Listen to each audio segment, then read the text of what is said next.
Post 1. AITA for wanting to call out my mom and stepfamily for pretending they supported me after they disowned me. I don't even know where to start. My mom raised me alone until I was 12. It wasn't perfect, but it was just us, and she always said we were a team. Then she met Jeff. He had 2 kids from his first marriage, both around my age, and suddenly our team became a new family I never asked for. Overnight, the house filled with Bible quotes, chores, and lectures about obedience. I'm gay. I didn't come out until I was 16, and even then, it wasn't on purpose. My stepsister found messages between me and my girlfriend and showed them to her dad. Jeff went ballistic. He called me disgusting, said I was possessed, and that he wouldn't have that lifestyle under his roof. My mom didn't defend me. She just cried and said, "Please, you're making this harder on everyone." 2 weeks later, I was shipped off to a boarding school until I got myself sorted out. I never went back home after that. When I turned 18, my mom called to say she loved me but couldn't risk destroying her marriage. That was the last real conversation we ever had. Fast forward about 10 years, I'm 28 now. I run a platform on social media where I talk about growing up queer in hostile homes and the long process of rebuilding your life afterward. It started small, little videos about self-acceptance, but a few years later, it blew up. I've done panels, interviews, all of it. My mom's side of the family knows about it. Some distant cousins follow me quietly, but I never mentioned my family by name. Last week, a friend from back home sent me a link to a Facebook post. It was from my stepbrother. The photo was a collage of me from old family pictures next to screenshots from my platform. The caption read, "So proud of our girl for turning pain into power. Our family has always supported her journey." My stomach dropped. There were hundreds of likes and comments. People from their church saying how wonderful it was that they'd stuck by me. Jeff was replying to them like some proud parent. "She's always been special." My mom had commented with a bunch of heart emojis. I don't know how long I just stared at the screen, but something inside me cracked. These were the same people who sent me away, who ignored my birthday for years, who blocked me when I first started posting about survival. And now that I have a platform, they want to rewrite history and collect sympathy points. I haven't confronted them yet. My first instinct was to screenshot everything and post it with the truth. I even started drafting a caption in my notes app, something like, "Funny how the people who disowned me suddenly remember me when it's convenient." Then I stopped. Part of me is terrified of stirring up the past again. My mom is nearly 60. I can already hear her crying voice saying, "Why would you humiliate me like this?" Jeff would threaten lawyers, like he always does when someone questions him. And yet, I still have every message they ever sent me. The late-night texts calling me a disgrace. The emails telling me not to come home for holidays. My mom's short replies, not cruel, just detached, like she'd already decided I wasn't really her daughter anymore. It's all still there. I could post it. People would finally see what they did. But I keep going back and forth between wanting justice and wanting peace. A friend told me that silence lets people rewrite your story, and maybe that's true.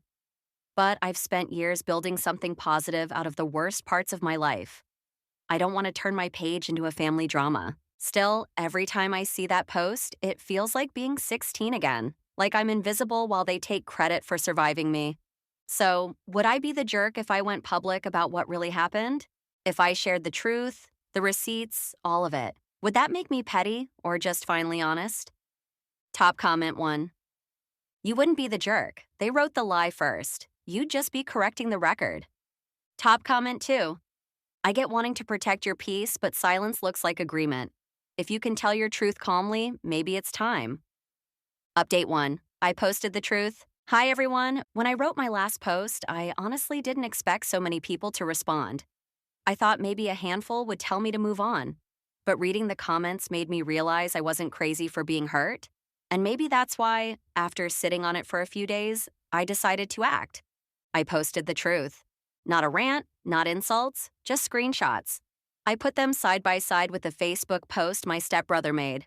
On one side, his caption about how our family always supported her. On the other, a thread of text from when I was 16. My stepdad calling me a confused embarrassment. My stepsister saying I should stop trying to corrupt people. My mom writing, "Please don't come home for the holidays." Jeff's not ready. I didn't include every message, Some were too cruel, but enough to make the point. My caption read, "Support means something different in our house." I hit post, turned off my phone, and went for a walk. I thought I'd feel sick. Instead, I felt strangely calm. By the time I came back, it had exploded. Thousands of shares, messages of support. Other people started posting their own stories about being erased by family once they found success. It stopped feeling like revenge and started feeling like solidarity. Then, predictably, came the backlash. My mom called that night sobbing. "How could you do this to me? You're making me look like a monster." I said, "You didn't need my help with that." She hung up. Jeff, of course, sent an email threatening to pursue defamation if I didn't take it down. I sent it straight to my lawyer friend, who replied on my behalf, "Truth isn't defamation." The step-siblings started posting vague quotes about forgiveness and family shouldn't air dirty laundry. Some of their friends tried to DM me, saying I'd gone too far. And here's the thing that surprised me. I almost believed them. For a few hours, I sat staring at the ceiling, wondering if I'd crossed a line. I hadn't just embarrassed them, I'd obliterated the image they built. Part of me worried that maybe this made me vindictive. Then a woman from my hometown messaged me. She said her daughter came out last year and her husband reacted just like Jeff had with me. She showed him my post and said it started a real conversation. That message changed everything. Now the Facebook post is gone. So are Jeff's comments and my mom's hearts. My relatives are quiet, pretending they never saw any of it. The step-siblings blocked me. I haven't taken down my post. I added an update saying, "This isn't about revenge. It's about reclaiming the truth that was taken from me." And it's weird. Since then, I've been sleeping better. I know they'll never apologize. They probably see me as some vindictive influencer who turned on her family for clout. But at least the story that's out there now is mine. So maybe the better question isn't whether I was the jerk for posting it. Maybe it's whether I was the jerk for waiting this long. Top comment 1. You did what you had to do. Silence just lets people rewrite history. Proud of you for standing up. Top comment 2. Family that hides behind image over honesty deserves to be exposed. You didn't ruin their reputation, they did. Update 2. They say I'm ruining the family name. I didn't expect things to go quiet forever. I just hoped they'd stay in their corner and leave me in mine. But, of course, that's not what happened. It started with a message from my aunt, one I haven't spoken to in years. She said she'd been heartbroken to see my post and that she wished I'd come to the family privately instead of airing dirty laundry online. The words forgiveness, misunderstanding, and grace were sprinkled throughout, like some kind of guilt casserole. Then came the group chat. My stepbrother must have revived it because suddenly I had a dozen messages from people who never cared enough to text me happy birthday. "You're making your mother sick. It's not that big of a deal. She just didn't know how to handle it back then. You're overreacting. Everyone's moved on but you." It was like they'd all rehearsed from the same script. I read every word, my hands shaking. Not from sadness, but that strange hot anger that comes when someone tells you your pain isn't real. For a moment, I actually started typing an apology. Old habits, I guess. I wanted to say something like, "I didn't mean to hurt anyone, I just wanted to tell my side." But then I stopped. I remembered how easily they'd erased me before, how every time I tried to defend myself as a teenager, it somehow became about their feelings. This time, I didn't respond at all. That was my pre-growth moment, though I didn't realize it until later. I just put the phone down and turned it off. No reply, no justifications, nothing. Still, the fallout spread. A few of their church friends jumped into my DMs pretending to be neutral mediators, saying things like, "Your mom is such a good woman, she's just from another generation. Don't you think she suffered enough?" It made me laugh. My mom, who stood by while her husband told me to leave and never come back, is now the victim in their story. And yet, I couldn't bring myself to hate her. The guilt still sits there like a bruise, soft, tender, and somehow mine to carry. The weird part is, the more they talk, the more people reach out to me privately. Strangers, classmates, even old neighbors, saying they remember how my stepfamily treated me. A woman who used to work with my mom told me she once heard Jeff bragging about getting rid of the bad influence before I was even sent away. So, yeah, I guess people remember more than my family thinks. I haven't posted anything new since the call out, but the numbers keep climbing. My inbox is full of people sharing their own stories about being rewritten or silenced by family. Some of them are raw and painful, but it's weirdly comforting to know how many of us there are. If my stepfamily hoped to shame me into silence, it backfired. Every guilt trip they send me just confirms exactly why I needed to tell the truth in the first place. A friend asked me last night if I regret doing it. I told her no, but I do regret ever thinking I owed those people quiet. They can say I ruined the family name. Maybe I did, but it was built on lies anyway. Top comment 1. They're not upset because you lied. They're upset because you told the truth. Silence was their comfort. Top comment 2. You didn't ruin the family name. You just peeled off the shiny sticker hiding the rot underneath. Update 3. Now they're saying I owe them my success. It's strange how fast things can snowball when you stop apologizing. After the dust settled from my last post, I focused on my work again. Interviews, panels, small speaking gigs. I never mentioned my family directly in any of them, but somehow the story always came up in a general way. Estrangement, healing, boundaries. Those words became part of my vocabulary and people connected to them. Then last week, I was invited to speak at a youth advocacy conference. It was small, but the clip went viral, a 30-second soundbite where I said, "Sometimes, the people who raised you are the ones you have to outgrow to survive." That one line brought a flood of new followers and, inevitably, new attention from my family. My mom texted for the first time in months, "You've made your point. Can we put this behind us now?" Behind what exactly? She still can't even name what she did. I didn't respond. A few days later, I got an email from Jeff. The subject line was, "Let's talk about partnership." I almost laughed. He wrote that he'd always believed in my potential, that my platform could be a real business, and that with his management experience, he could help me build it properly. He even attached a mock brand deck that included him and my mom as consultants. Apparently, my father figure who once called me a disgrace now wants to be my business partner. I ignored it, of course, but 2 nights later, my stepsister posted something wild on Facebook. Proud of my little sis for finally finding her voice. We always knew she'd go far. Family is everything. That one hit different. Because suddenly, everyone in their circle started sharing my videos like I was their prodigal daughter, the proof that their family produces strong, outspoken women. They even dug up old photos of me at 16, the ones I hated, and posted them with captions like, "She's always been fearless." I sat there staring at the screen, shaking. They'd gone from denial to co-opting my story overnight. I posted a short thread on my private account about how surreal it felt to see people who once told me I was ruining their lives, now bragging about me like a trophy. It went viral again. A journalist reached out asking if I wanted to do an interview about families rebranding their black sheep. I said yes. That's when everything exploded. After the article came out, I got another text from my mom. "You're embarrassing us. This needs to stop before people think you hate us." And from Jeff, "Ungrateful doesn't even begin to cover it. We took you in when no one else wanted you." I guess they forgot that my biological father died when I was a toddler and my mom married Jeff when I was 12. I had a home. I lost it when they decided I didn't belong. For a moment, I actually started to type a response. Something diplomatic. Something to explain that I didn't name them. That they outed themselves. Then I remembered how that went last time. Me trying to reason, them twisting my words. So I deleted the draft. I didn't owe them clarity. Instead, I posted another clip the next day from a live stream. Abusers don't fear lies being spread about them. They fear the truth being believed. It's been shared over 200,000 times. They're furious now, apparently. A mutual friend told me they're considering legal action, which is laughable because, again, I never named anyone. But it's classic. Control dressed up as morality. I don't know if I'll ever get closure from them, but what I do have is peace.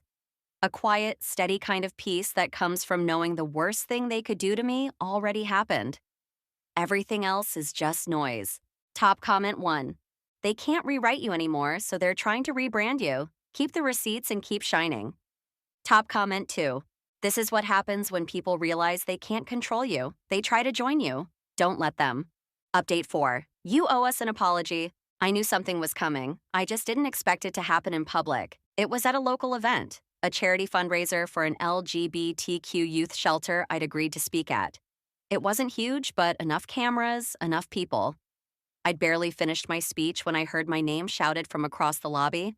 It was my mom, and right beside her, Jeff. I froze. I hadn't seen either of them in years, not since before the post that started all this. She looked smaller than I remembered, tired, eyes sunken, makeup done like she'd been crying but refused to let it show. Jeff, on the other hand, looked smug, the kind of smug that comes from being convinced you're about to take back control.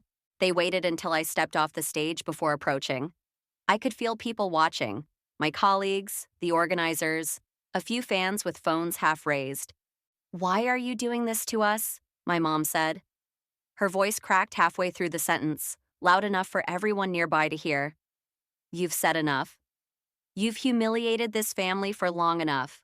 I was still processing when Jeff jumped in, his voice smooth and deliberate. "You should be thanking us. You wouldn't even have this platform without what we provided you. The education, the stability. You're acting like we didn't raise you at all." It was like being 16 again. The heat in my face, the nausea in my chest, the urge to defend myself even when I didn't need to. "You owe us an apology," he said. "You've made us look like monsters." That was it. The second growth moment, the same tone I'd heard years ago when they told me to stay quiet for the family. And I didn't shrink this time. I looked him right in the eye and said, "You did that yourselves." It wasn't loud. It didn't need to be. The air went still. My mom's lip trembled like she wanted to say something, but Jeff grabbed her arm and started pulling her away. She hesitated, just once, looking back at me. Not with hate, but that hollow guilt of someone who knows it's too late to fix anything. They left before security had to get involved, but the whispers followed me all evening. People asking if I was okay, if that was really my mom. Someone filmed it, of course. And by the next morning, it was everywhere. The clip of me saying, "You did that yourselves," got shared thousands of times. Most of the comments were supportive, though a few called me cruel for publicly embarrassing an older woman. Let them. I'm not here to make everyone comfortable. The weirdest part? After all the chaos, I didn't feel angry, not sad either. Just relieved, because that's the last time I'll ever have to explain myself to them. I blocked their numbers again, changed my email, moved forward. They wanted control. What they got was silence and peace. Top comment 1. That moment, "You did that yourselves," gave me chills. You took your power back. Top comment 2. They showed up to control the narrative, and instead you closed the book. Perfect ending to a long story. Update 5. Aftermath. It's been about 3 weeks since the fundraiser incident, and even though I thought the confrontation would be the final straw, it turned out to be the beginning of an entirely new chapter of fallout.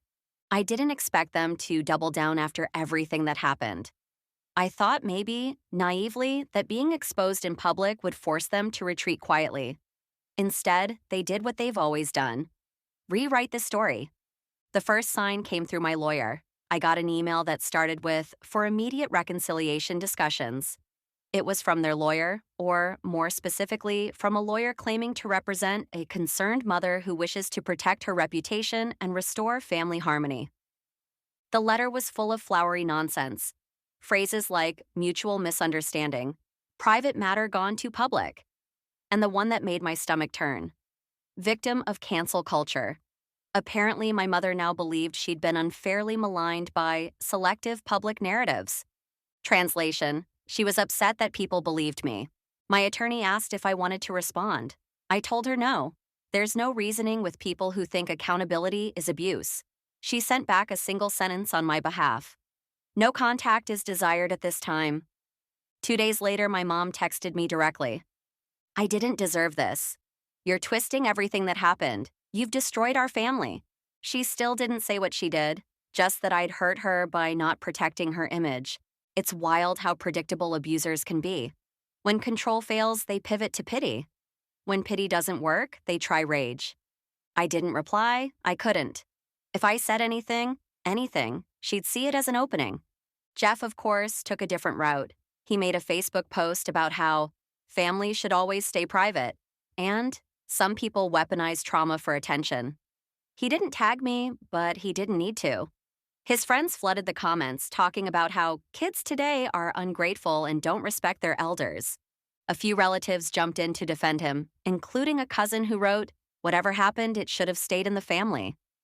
That one got under my skin, because that's exactly how they kept me silent for years. Keep it in the family. I didn't post anything in response, but I did screenshot every comment. I'm not angry anymore. I just believe in documentation. I wish I could say it didn't affect me, but it did. I couldn't sleep for days. The anxiety was back, gnawing at me. My therapist called it trauma resonance, the way your body remembers being punished for telling the truth. She suggested something radical. Stop defending myself, even internally. You don't owe them rebuttals, she said. They already know the truth. They're just hoping you'll argue, so they can twist it again. It clicked. I realized that for years I've been addicted to closure, as if the right explanation could finally make them understand. But they don't want to understand. They want control. So I started practicing silence. When I see their names online, I scroll past. When relatives text me, maybe it's time to forgive, I delete the message. It's not bitterness, it's peace. Then came something unexpected. A local journalist reached out asking for a follow-up interview. I turned it down at first, but they insisted they wanted to highlight healing, not conflict. They said, people need to see what happens after you walk away. I agreed, on one condition, no mention of my family. The piece came out a few days ago, and it was the first time I'd ever seen my story framed without their shadow over it. The headline read, "From Silence to Strength, How Speaking Out Became a Second Life." The comments were full of people saying they felt seen, people who'd cut ties with toxic relatives, people who were just trying to survive. That's the audience I care about now, not the ones still stuck defending the indefensible. Then, last night, I ran into my cousin at a mutual friend's wedding. The last time I saw him, he'd told me to handle it privately. This time, he tried the same line again. "You could have just handled it differently," he said, fiddling with his drink like he didn't want to make eye contact. "You didn't have to drag the whole family through it." I just looked at him for a second, and something in me, something that used to shrink, didn't. "We tried privacy," I said. "Privacy almost killed me." He didn't know what to say to that. He just walked away. And for the first time, I didn't feel guilty for telling the truth. I used to think peace would come from everyone finally understanding my side. Now I know peace is just not needing them to. Top comment 1. That line, "Privacy almost killed me," hit hard. You don't owe them secrecy. You owe yourself peace. Top comment 2. The silence thing is so real. Sometimes not responding is the loudest way to say, "You don't control me anymore."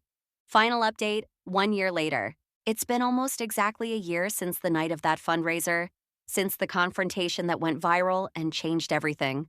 A year feels like forever and yesterday all at once. Some mornings I still wake up expecting another message, another call from a relative telling me I've gone too far. But it's quiet now. Finally, mercifully quiet.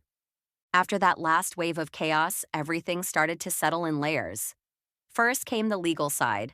My mother ended up pleading guilty to lesser charges, defamation and harassment, after some of her online supporters started targeting people who defended me. It turned out she'd encouraged some of it behind the scenes, screenshotting posts and feeding them into private group chats to rile people up. It was small, petty cruelty dressed up as self-defense. The judge gave her a suspended sentence, community service, a fine, and mandatory counseling. She never reached out after that. I think the court order forbidding contact helped her save face. She could pretend she wanted to stay away. Jeff vanished. I heard through one of my aunts that he moved out of state after his reputation took a hit.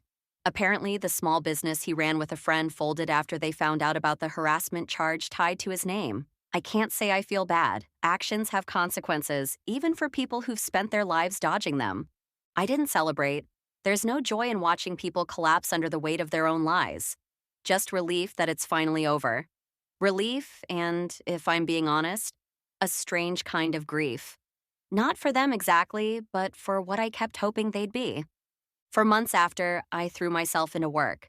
The project I'd started, the social media channel, the advocacy work, grew faster than I ever expected.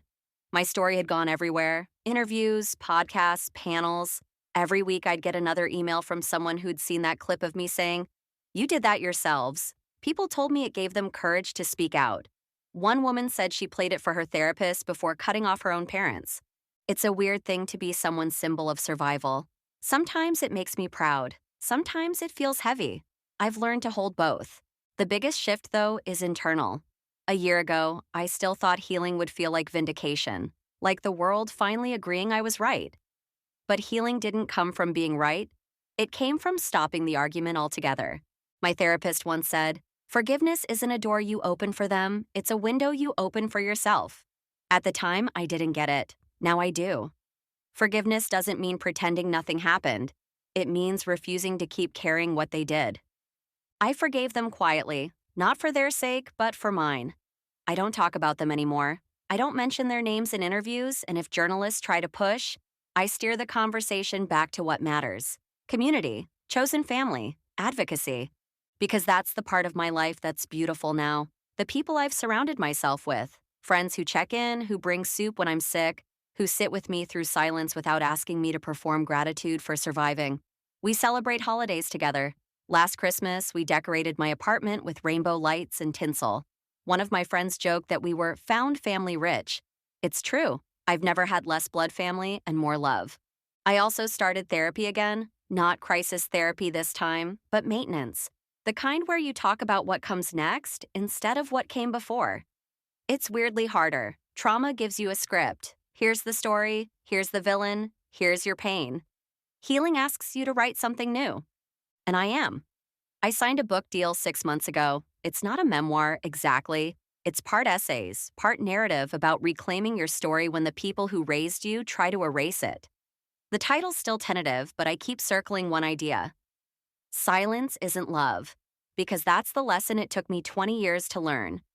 I used to think keeping quiet was loyalty, that speaking out was betrayal. But silence is what protected them, not me. Love, the real kind, survives sunlight.